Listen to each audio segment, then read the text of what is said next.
Hey there everybody, welcome back to the West Coast. I had a question by Ken9Scorpion on YouTube, and he asked, how did I set up the course play to bail? Well, I thought I would cover that real quick. We're just gonna break the fictional story real quick to do this, but basically we're gonna, I bailed down there in field 29, so we're gonna do that real quick in field 24, and it's not a huge secret, but I'll just show you what I did. First let's look at our equipment. I have a mower right there. This is the mower that I have, and it is roughly 9 meters long. The tedder is about 12 meters, and the Kuhn windrower is just over 9 meters.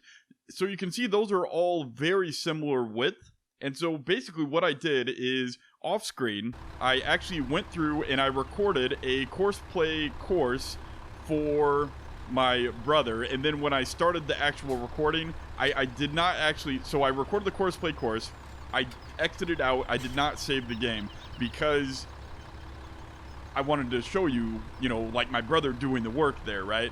So the course play course saves, but the game does not save. So that way I have obviously you can do the same thing in a separate save game, but since I already had the equipment set up, I figured I'd just record it in the same save game. I just didn't save it. So, for example, I hit record chord, and I just drove the course play course, and I only have to drive it one time because everything is a similar width. I would just rinse and repeated the same course for course play, whether that was bailing, tedding, or windrowing, and then I followed the bailer behind that. Anyway, I just wanted to briefly show you all that, and we will resume the fictional story right now. I did just want to say one more thing that you probably want to go around. If you think about how the windrower works, you might want to go around one more time around the outside of the field just to kind of clean up any of the end rows that you may have missed, on the while you're turning around on the long rows there. This field's kind of square, so it doesn't really have long rows or end rows, but anyway, it will just help clean up and make sure you don't leave any grass, and also make it a little bit easier and nicer for the bailer in case you want to bail yourself and don't want to use course play to bail. Anyway, just don't forget that your windrow or your tedder is a little bit wider path than than the mower, and you'll be fine. But anyway, this is the method I used up there for field 29, so I think it'll work out just fine for here. Anyway, thanks for watching, guys, and enjoy the episode. Alright, we have set up my brother. He is working up there on the northern grass fields. He's going to mow 23, then 27, then 24. And eventually we're probably going to switch jobs around a little bit so I get some grass work in under my belt. I really am looking forward to mowing some of those grass fields. But for now, we have got to go haul this in. And we are at wheat, and wheat is really good at Frontier and Little Woolhope at the moment. So we don't have to drive all the way to Clifftop, but we will drive to Frontier to get the few extra money there and a few extra bucks. And I'm trying to think while I am looking at the map, and we are, let's see if that's right. So this is going to be faster to go south along the road, and then I just have to remember, okay, we're going to take a right there, and then we're going to do the same thing to hop on the interstate. So let's put on our hazards and hop inside here, and away we go. All right, we know where we're going now. We're starting to get our bearings around this map a little bit. While we drive, let's talk a little bit about what we're going to do next. We're going to finish this field. We have, let's see, so the jobs we have to do still this fall are, I'd love to be able to do some fall field work and, plant some winter wheat and maybe a few other winter crops, so that they can get germinating a little bit early in there and be able to spring up a little bit faster in the spring. We'll have to decide what fields because we might use the cover crops on a few of those fields to get a little bit more natural fertilizer. So maybe we'll do that instead of planting any crops in the winter and just do fertilizer. We're going to have to plow. So that's an extra added step. Maybe we have time to plow a little bit in the fall here, but I'm not sure. Okay, let's remember Okay, yeah, this is right here. Yeah, okay. All right. Passing by the sawmill, and oh, I love these views. Let's get a good outside view here. I'm not sure if we looked at the views from this side of the map because I was so confused trying to figure out. Oh, that is a good view there. Looking back, oh, I can't really see it. Oh, maybe a little bit there. Looking back at our farm up there on Mountain View. Anyway, let's keep on heading on. We're gonna take a left here. And all right, yeah, the trailer is handling much better now that I actually have the MR mod in my folder. But in case you didn't catch it, I made my own modifications to the MR mod, but I talked about that at the beginning of the last episode. We are still have my blinker on. We're talking about what we're gonna do, and it's still undecided. I do think that I want to do some grass work, so we'll get some good views doing some grass work since I haven't done that yet. Also gives me another chance to drive on Frederick. And we'll have my brother probably do some of the field work. However, I mean, that's still a lot of... Oh, got a traffic jam there. That's still a lot of work that we have to do between picking up all the bales in the field. Oh my goodness, all of that work before winter. So... So just to recap, what we have to get done. Some of the field work can wait till spring. What we have to get done is baling the straw, finishing the grass work for our grass fields up there to get the hay, and then gather some wet grass so we can use as silage, haylage. I think they call it haylage. We'll just call it haylage. And so we have to do that. And I think that covers all of the necessities. We don't have to do the field work, so we shouldn't feel pressure to do that, even though I really would love to do it. Oh, which reminds me, whoops, wrong way. Hold on, let's make sure, whoops, blinker button. Make sure we can back up here a little bit. All right. I did want to say that I talked to BulletBill and, oops, press the M button there. And it looks like the best geo, because... One second. Let's find out where we're going, and then I will continue that thought. I think that we need to go in through... Is that the scale we need to weigh at? Looks like it might be a scale. There we go. Yeah, here we go. We gotta go in here, and... Oh, I love it when map makers put realistic features like this in here. So we have to go in here, and we stop. We get our gross weight, which is 21,540. Actually feels really light. Oh, unless it's in kilograms. It's got to be kilograms. Then we go across this here to dump. Dump in the pit. A little bit more. And okay. We are dumping. Getting some good profit from the grain here. This will be nice. And then, of course, we have to go back across the scale again, and that is the only way that they know how much to pay us. We will...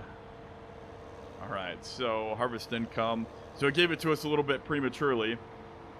And there's a bunch of different ways that you can do this in real life. Typically, well, I don't know the way it works in UK, but with our grain elevator, either you can sell it across the scale, or you can negotiate a contract ahead of time. So typically, since the prices of grain are, oh yeah, that's right, out on the left.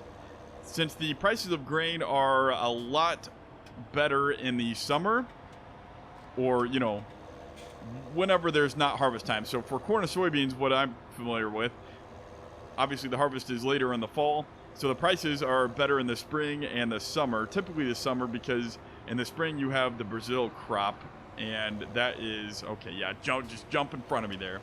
In the spring, you have the Brazil crop. That's their harvest, right? It's exact opposite of the Midwest up in North America. They have their planting in the fall when we are harvesting, and they have their harvest in the spring when we are planting. So the prices are typically best in the summer. And if you see a good price, you can take out a contract and say, hey, I want to sell 10,000 bushels of corn at this price. And then so in the fall, when you go across the scale, you can say, hey, this load on my cart is going towards that contract that I need to fulfill. And it's good for you and it's good for them. It also lets them know you know, a little bit about their costs and expenses that they'll be paying and the grain that they have coming in. So it allows them to basically do the same thing that we are doing. And so that's good for everybody.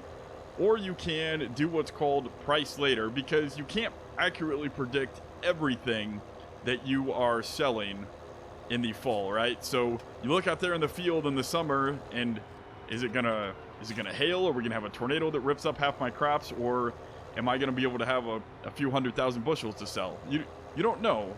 You have a rough estimate, but you don't know. And so say you have, I don't know, say you have a 100,000 bushel crop, which is a lot. That's a lot of grain.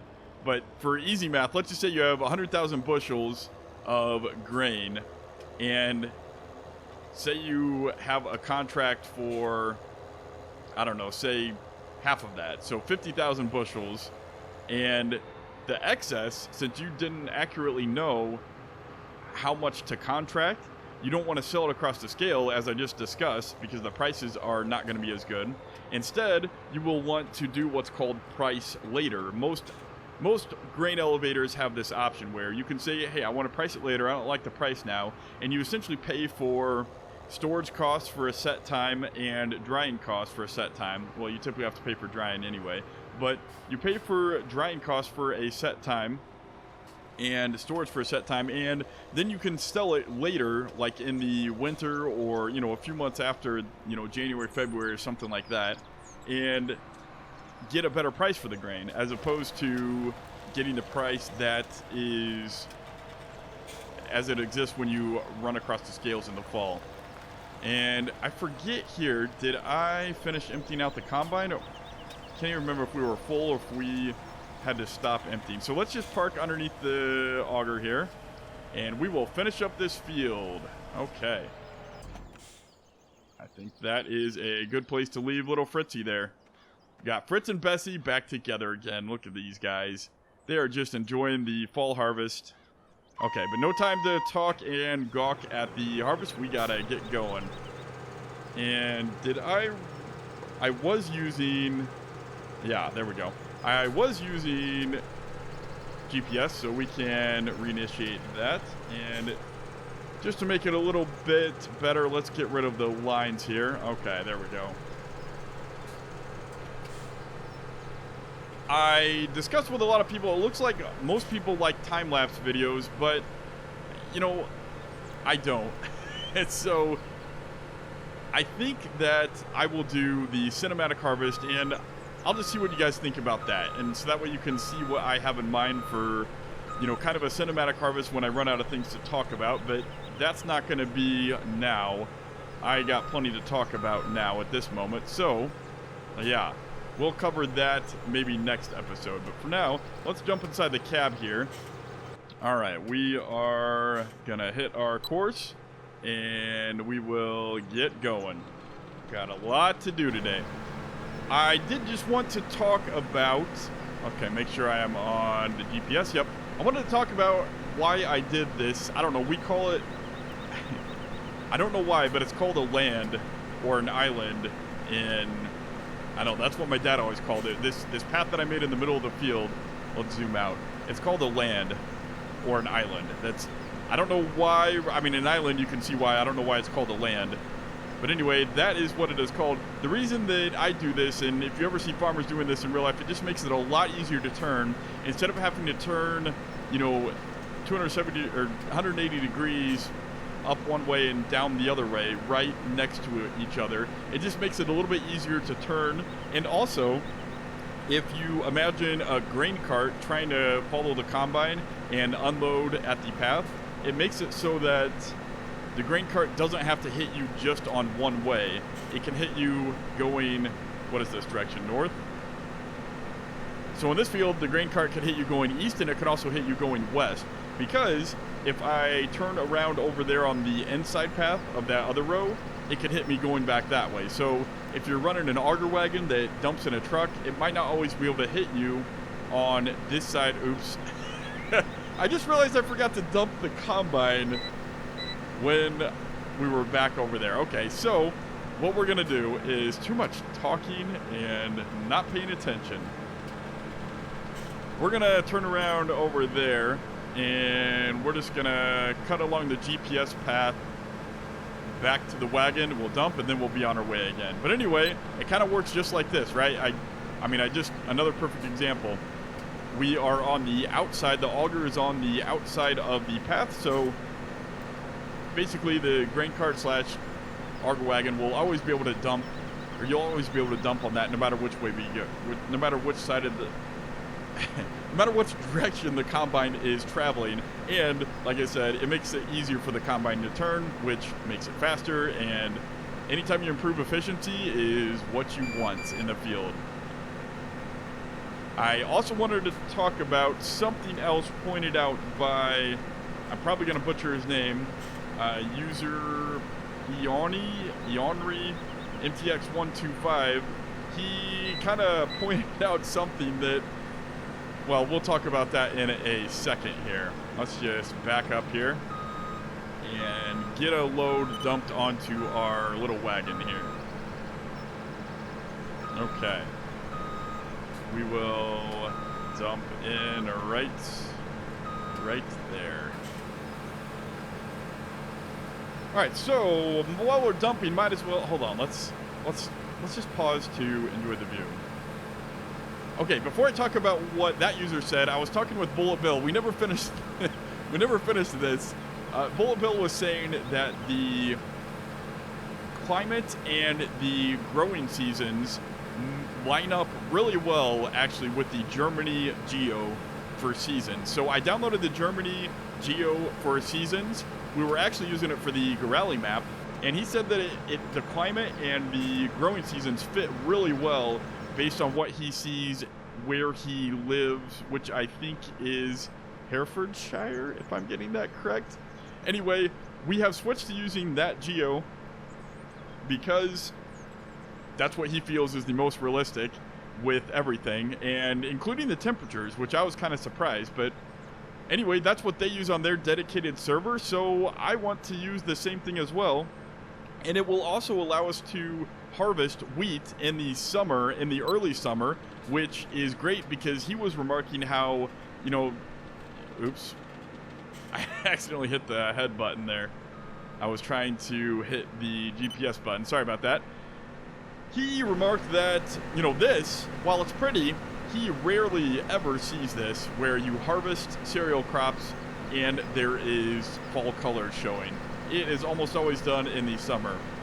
And this is one of the reasons why I want to plant the winter wheat, the winter cereal crops, because it will allow us to get that extra growth season in and grow a little bit and, you know, sprout a little bit faster, grow a little bit faster, get a head start in the spring, basically. While we are talking about it, let's look real quick at this chart. So you can see, if you remember the default seasons, it doesn't allow you to harvest in the summer at all. Here, we get to harvest in the summer, which is really nice. And then soybeans, I don't believe those change at all. Potatoes, I'm not sure about that one. And I'm really not sure about anything else. I just looked at the cereal crops there, wheat, barley, and canola. It allows you to harvest a little bit early. And canola, I actually just saw that you can plant it in the summer afterwards. That's interesting. I didn't notice that before. That's interesting. So anyway, being able to harvest in the fall, we get a little bit of head start. And, oh man, I forget the user's name, but they talked a lot about the weather in the UK. I asked about why do you spray fields, and he discussed basically you need to get a head start on the fields because of the rain. It rains a lot in the fall, and if you wait until the fall to harvest, it's either a muddy mess or you're not going to get the crops harvested. So spraying the crops to kill them off in the summer really helps you get that harvest in before the rain starts. And did I missed the GPS. Oh man, that's going to be a little bit ugly. Sorry about that. It's too much of that whole talking thing, you know. It's not the greatest at talking and driving. And speaking of talking and driving, back to what Ionry, again, I'm probably butchering that. Please help me correct that. But he pointed out, hey, isn't the reel a little bit low for the crops? And yes, he is right. The reel, you actually want, It's funny because I discussed this. I think it's the first or second time I ever harvest. My first or second harvest video I'm about to Monday. I discuss how the reel, let's make sure GPS is on, yes. I discuss how the reel there, it has a couple different settings. You can assess the, whoops, don't want course play. You can change the height like that, or you can also change how far it goes in or out. And ideally, you want it as far out and high as possible, because that minimizes crop damage. With it all the way down there on the bottom, look at how badly that would be bending over the crops. And when they are dry, ready to harvest, dead, right, like they are now, that's why they change color, because the crop's actually dead, right, makes sense.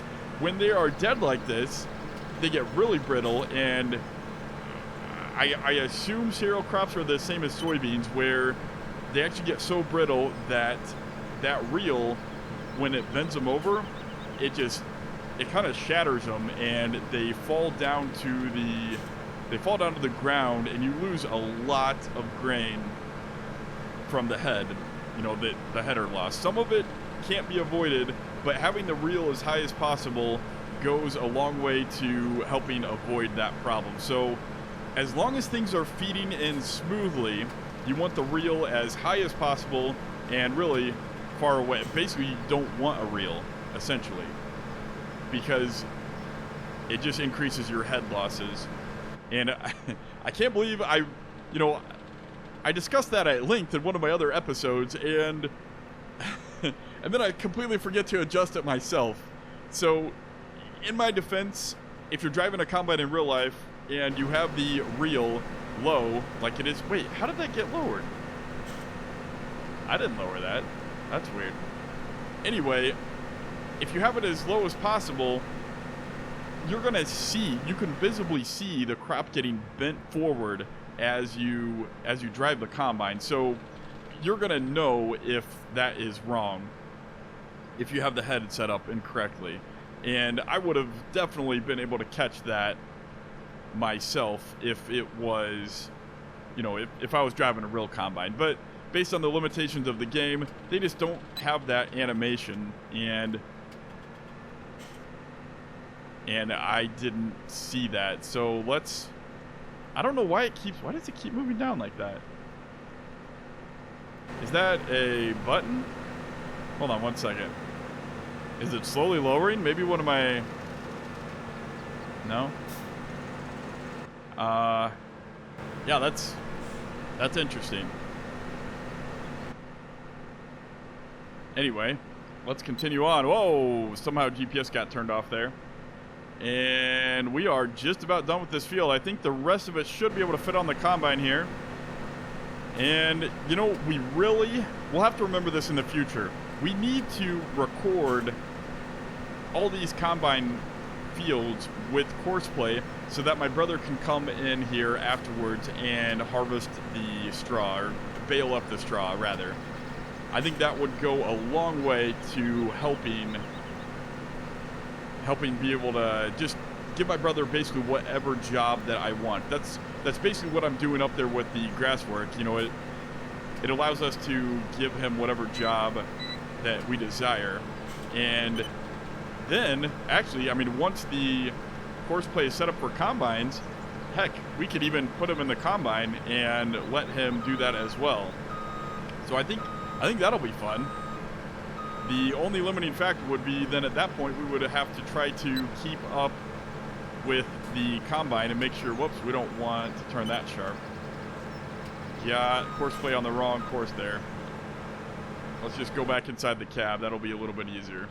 But yeah, anyway, then we'll be able to set him up with any course that we would like. And I mean, basically, you know, we could even use, if our manure spreader or slurry spreader was at a similar width, we could maybe use even the same course for that. I don't know. We'll have to look at that in the future. But I think they would definitely help recording the combine with course play, even if it's only just for driving the baler through the field afterwards. So we are getting close to evening here. This is the last field we will harvest this year. Might as well get another good look at the map. Look at that beautiful sunset. See all the way across the map here. That's pretty nice. That's pretty awesome.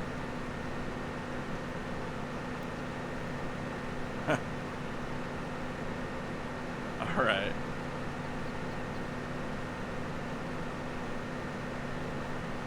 Man, I don't know about you guys, but I could sit back and watch stuff like this all day long. Well, granted that I have all day long. You know, is there any way to turn this off? I hate how those notifications pop up.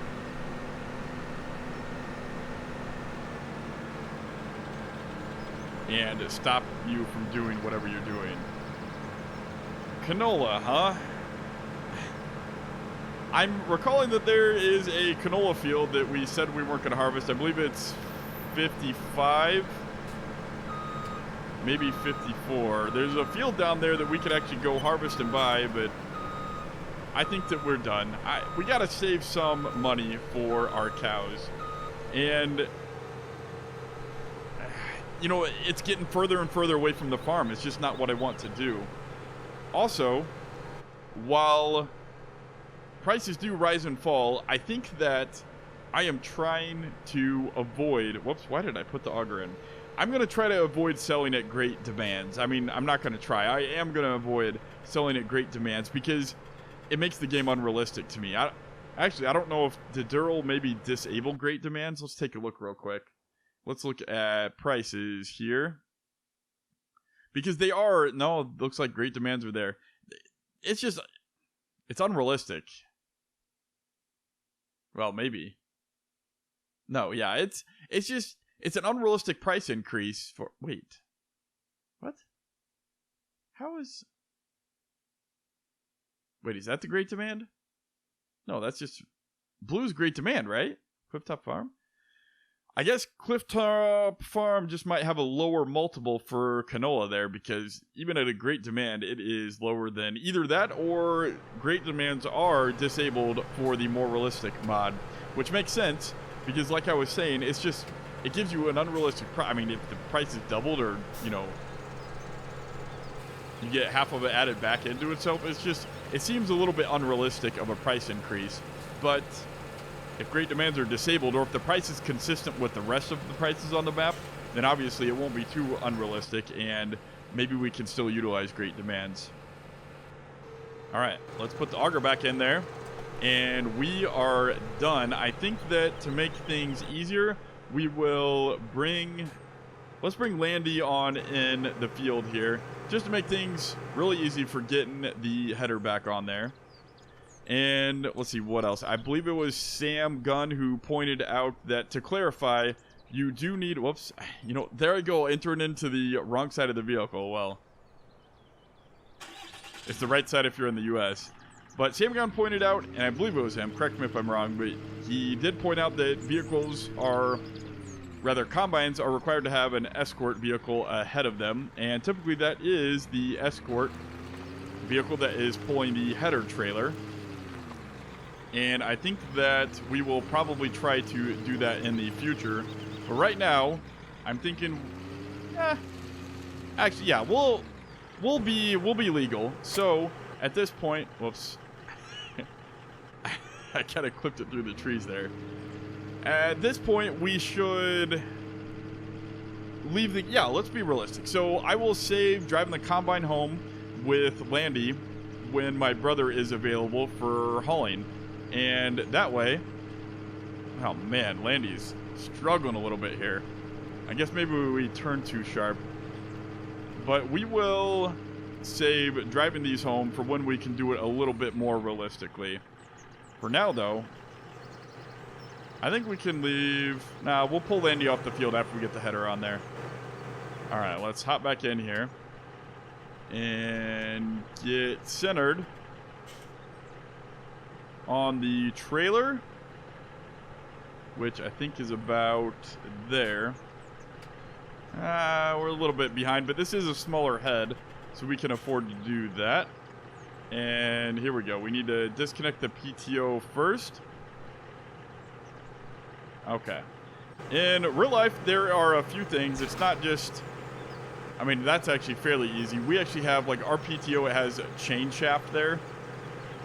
Actually, do you call it a PTO on a combine? I don't think you do. It's just a common shaft that it hooks up basically right here. There's a few inches gap, and we slide on over, and it's just a sprocket. It's like a dual sprocket with, well, it's two sprockets right next to each other, and it's a chain that hooks up and connects them together.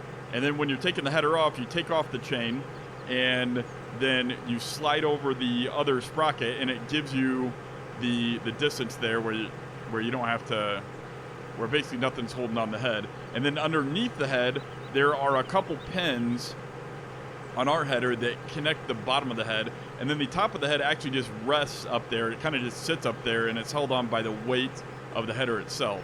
So that should do it for the header. And now we can back up without hitting anything, and there should be enough space here. Let's pull Bessie on out of the field, and yeah, we got plenty of room there with the double gate. And we'll set, oh wow, look at those shadows and the sunlight, and I don't know, that's pretty amazing. I think we will pull Bessie off right here and just park it right next to the trees, and still give things like the baler plenty of room to go back in. And let's get Landy now. Okay, Landy, we are gonna take you, let's see, here we go. Just make a nice wide turn there. And we're gonna have to take that Marston trailer in. I think, assuming that Frontier is still the same price, if it's the same location, I probably will just skip through that. No need to make you guys watch the same thing over again. And here we go. We will park the header trailer right there. So I just radioed my brother and told him to bring down the baler and Frederick, and he swapped out tractors. He is on his way to go sell the harvest that was in the Marston trailer with Fritz, and then he's gonna, of course, continue his little grass work up there on the north field. We are gonna finish this little project here, and hopefully we'll be able to finish it tonight, and then we will be driving back home. And I think tomorrow we are gonna have to get these bales out of the field. Let's take a look here. Oh my goodness, this is, there we go, I got it, I remembered something. We're going to, what was the point of that? Oh yeah, right there. So tomorrow it is partly cloudy, and then Friday it is, okay, so we have a little bit of time left before it, oh my goodness, it's snowing on Saturday in the fall. Well, we're gonna have to get cooking, guys. That's kind of scary. The ground temperatures, oh boy, it's gonna be pretty, it's not gonna be very long until we're not gonna be able to do any field work because the ground is gonna be frozen. That's kind of scary, I will admit that.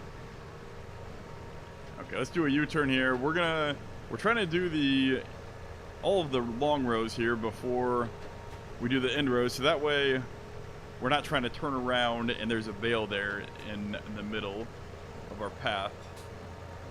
Fritz just has so much more Frederick has a good deal more horsepower than Fritz, 50 horsepower, and even he is kind of struggling up the hill here with this baler. So we really needed this tractor to be able to do these. You know what? Maybe I should just do the end rows here first. I don't know. When you bale, do you kind of gather up the stuff on the end rows first so that you, yeah, don't have to worry about that where there's a bale right in front of you? Or do you do the end rows last? I mean, do you do the end rows last so you don't have to worry about the bale being in front of you when you turn around? Or do you bale up the end rows first or last? Yeah, I don't know. I don't know what you do in real life. Like I said, I only know corn and soybeans, and you don't bale any of that stuff. So, I'm not sure if there is a best practice for baling straw. Anyway, we'll just do it this way for now. And yeah, we can turn around there just fine. think we'll just continue this path all the way around and do the same thing on the other end. Okay, let's try to figure out a plan here. With only a few days left before it snows, I think that, like I said, I will be in the field gathering up these bales. My brother is going to have to be doing some field work, and then if there's time left over, we will handle getting silage for the cows with the rest of the fields. I think that the bales we have is just going to have to be enough, and if we have any extra time, it's going to have to be putting some stuff in the silage pit. I don't know really what else we can do. So let's form a plan here, so that way I don't have to do any thinking tomorrow. We can just go our separate ways. We have all those fields to cultivate and possibly plant. So let's see, we do have a no-till seeder for the cereal crops. And if we did that, well, since every field is basically harvested, there's not really chopped straw to cultivate and get that extra organic matter fertilizer layer in there, so it's not really going to hurt anything to do all of the crops no-till basically this year. So maybe we should just instead of cultivating, seed right away. But we also wanted to plow. Oh my goodness, it's hard. But if we plow, if there is slurry or manure, what is it, manure? I think it's manure. I have the manure mod that allows you to cultivate or plow and manure and get extra fertilizer. And we're getting to the point where we about need to turn on our headlights. Whoops, not that. Headlights. Whoops, there we go. Keep pressing the wrong button there. And so let's see. Do we what? Because I'm trying to think here where we don't want to plant a field if we end up having extra manure that we can spread on it and cultivate in to get fertilizer. Obviously, because then we'd be ripping up our newly planted crops. So I think, okay, starting to form a plan here. I think that we will have my brother start to seed these fields further away from home, because those are the fields that we won't want to drive the slurry tanker all the way down here anyway. So I'm thinking that we'll have him start out down here. Probably I'll bale this field first, and so we'll have him start out on 3940. We'll have him start there, and so then should we plow or not? Should we have him plow first? I mean, if we're not going to do manure here anyway, maybe we should have him try to... Oh, man. I think we're going to have to skip plowing this season. It's just too tight. Next season, or at least on some of the fields, maybe if we spray slurry, spread manure on the fields up at home, and we have time in the spring, we'll plow them up maybe in the fall. I don't know. We need to spread manure and slurry in the fall. I don't know. Yes. Oh, decisions. Well, I think that's the plan. We will have my brother, yeah, I think we'll do that. We'll seed fields 39 and 40, and we'll just go from there based on how long it takes me to... Oh my goodness, that means I need to get seed as well in the time being.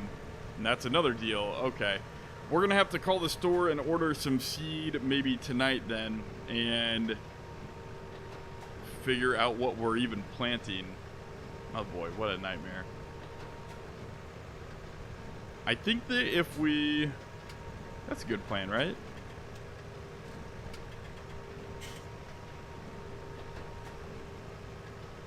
I think so. Okay. That's what we're going to do, whether or not it's a good plan. Hey guys, I think that since this field is pretty big, we'll try one of those cinematic things that I was talking about. This is what I think that I like the best instead of doing a, just a time lapse. And I don't want to just cut everything out because I think that you'll feel like you have missed something.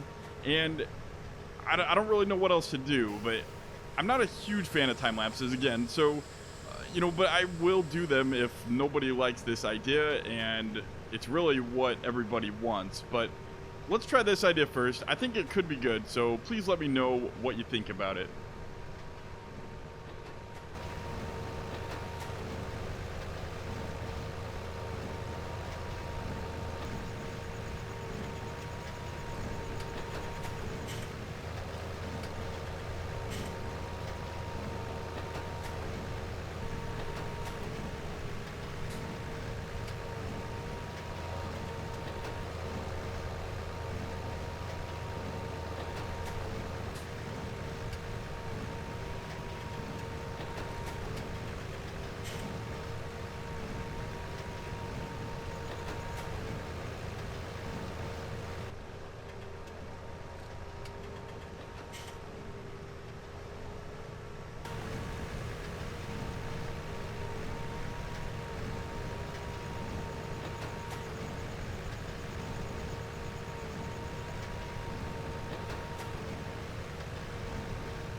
Welcome back, everybody. We have just finished that field. Please let me know what you think about that type of cinematic. I at least like it better than a time lapse. I don't know. For a realistic series, it just feels like a time lapse with music. I don't know. It feels cheesy or unrealistic. I don't know.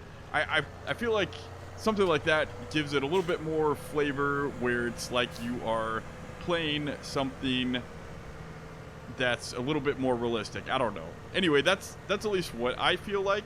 I would love to hear your thoughts.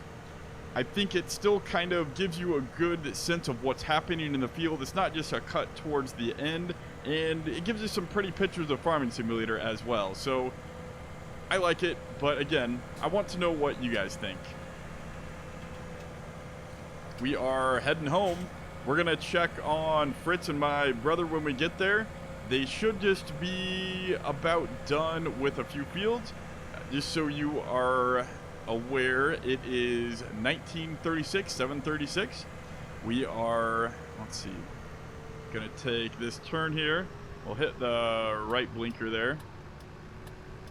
Get a little bit wide there. We've been cutting the grass there on the edge with a few of the trailers and keep taking a quick turn there. So we'll try to stay off the grass there. Let's head up this hill. This tractor is nice. I am so glad we got this class. It's been a lot of fun to drive. Well, look at those. Those fields might not be stubble for very long. In case I didn't say, one of our winter projects will be cutting a hole through a couple of those hedges just to make it a little bit easier to manage when planting and harvesting. Again, we have to get permission from the local village, but I don't think it's a problem. It's not like we're taking down the whole hedgerow. It's just a few meters to be able to get a combine through or a tractor through, something like that. All right, let's turn in here to our home, our beautiful home. Wonderful, wonderful home. I guess I don't need the hazard anymore because this is just our little driveway here. And my brother should be just about done, I think. Maybe we should, let's see, we have the baler. Should we follow him up there? I guess I could follow with the windrower of my own. I don't even need... Yeah, let's just follow with the windrower. No, we need to keep the baler on this tractor to make it faster. We will, yeah, let's just follow up there. And he can come back and get the windrower, and then we will follow him maybe with this. when we are done. Now, should we do this at night tonight? I don't know. Let's see where he is at. We're gonna try to avoid driving over his grass.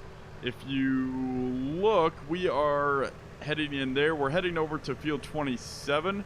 Looks like he is finishing up the outside of the field right now. So let's try to stay out of his way, maybe. Okay, we'll park maybe right there. There we go. Let's make sure that we are clear. Yeah, okay, I think we're good. Let's hop over the hedgerow there. Looks like he is just about done. I think he's just going around the outside. Oh, nope, maybe he got one more turn left. Something that we missed there. Looks like it is mostly done and tedded. Look at this field. Pretty good. Pretty good for a course play path. Only a few places missed. We'll maybe fix those one day. Not too shabby. This one I did without GPS, and a few of the other ones I made sure that I had GPS on them. So I think he's just coming back for one more swath here, and then he will do a few paths around the very outside of the field, and, you know, then be done with it. As you can see, you don't really need that for the tedding, but like I said earlier, I have those along the outside for windrowing to clean up the windrows, make it a little bit easier for the windrower. And there is what we mowed over here. Okay, I think that we will probably finish up these. Well, I suppose that we should probably windrow and ted this tomorrow morning. Maybe that will be the very first thing that we do together. And then we will send my brother on his way to cultivating, planting fields, and yeah, I like that plan because then it will allow me to go get seed for the seeder while he is finishing up the baling and the windrowing here. I like that idea. Okay. Where did brother go? There we go. So he's coming up here. It looks like this will be the last path before he is done. Let's just get a good look at him here. Finishing up tedding.